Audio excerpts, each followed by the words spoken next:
گزشتہ سے وسطی یہ بات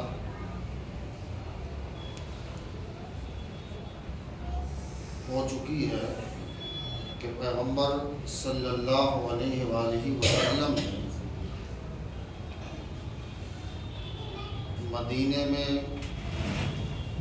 ہجرت کے 5 مہینے کے بعد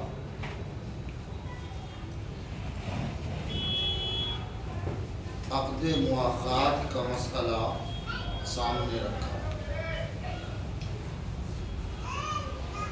اس سے پہلے ایک بات ذہن نشین ہو، اپنے چچا زاد بھائی حضرت علی ابن ابی طالب سے پیغمبر صلی اللہ علیہ وآلہ وسلم نے عقد مواخات، حضرت علی سے حضور نے فرمایا انت اخی، تو میرا بھائی ہے۔ پھر آپ نے ارشاد فرمایا ہے علی،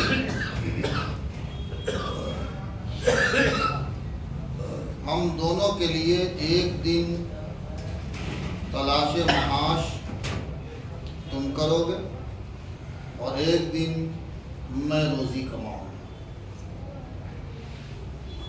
حضرت علی نے کہا اے اللہ کے پیغمبر صلی اللہ علیہ وسلم، مسجد میں آپ کا رہنا، موجود رہنا یہ بہت ضروری ہے تاکہ آپ مسجد کا انتظام و انصرام کریں، مسلمانوں کے مسائل ہیں، مسلمانوں کے ان مسائل کا جواب دیں، میں تنہا روزی کماؤں گا۔ پیغمبر صلی اللہ علیہ وسلم نے آپ کی اس تجویز کو قبول فرمایا۔ روزانہ حضرت علی روزی کمانے کے لیے نکل جاتے تھے۔ اس زمانے میں مدینے میں ایک مالدار آدمی تھا جس کا مکان بن رہا تھا،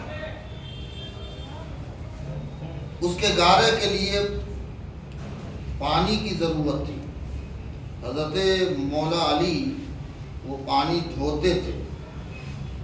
اب آپ اندازہ لگائیں کہ مکان اور اس کنویں کے درمیان جہاں سے پانی لاتے تھے اتنی دوری، مسافت اور فاصلہ تھا کہ حضرت علی صبح سے لے کر شام تک 16 ڈول سے زیادہ پانی نہیں لا پاتے تھے۔ کتنے ڈول؟ 16۔ پانی کے ہر ڈول پہ ایک خرما، ایک کھجور تھا۔ مزدوری کیا تھی؟ ہر ڈول کا پانی لاؤ گے ایک کھجور بھی لگا، تو 16 لائیں گے تو کتنی کھجوریں ملیں گی؟ اب ذرا اندازہ لگائیے۔ دن بھر مزدوری کرنے کے بعد حضرت علی اس میں سے آدھا آدھا کرتے، یعنی 16 کو آدھا کرتے تو 8 کھجور اپنے لیے خود کھاتے تھے اور 8 کھجور پیغمبر کو عطا کرتے، یعنی اس 8 کھجور پر زندگی گزاری جا رہی ہے۔ آج ہم حضور کا کیا حال ہے؟ اور اس کے باوجود ہم کو لگتا ہے کہ ہم بہت پریشانی میں۔ مکہ کے مسلمان جو مہاجرین تھے اپنے گھر مال سب چھوڑ کے مدینہ آئے تھے۔ پیغمبر نے انصار سے کہا ایک ایک انصار، ایک ایک مہاجر کو اپنا بھائی بنا لو، اپنے مکان میں لے آ کے رکھو، دونوں مل کے روزی کماؤ۔ جب مکے کے مسلمان اپنا انتظام کر لیں گے تو وہ الگ ہو جائیں گے، جدا ہو جائیں گے، علیحدہ ہو جائیں گے۔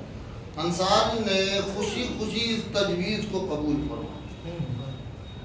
ہم کیا کرتے؟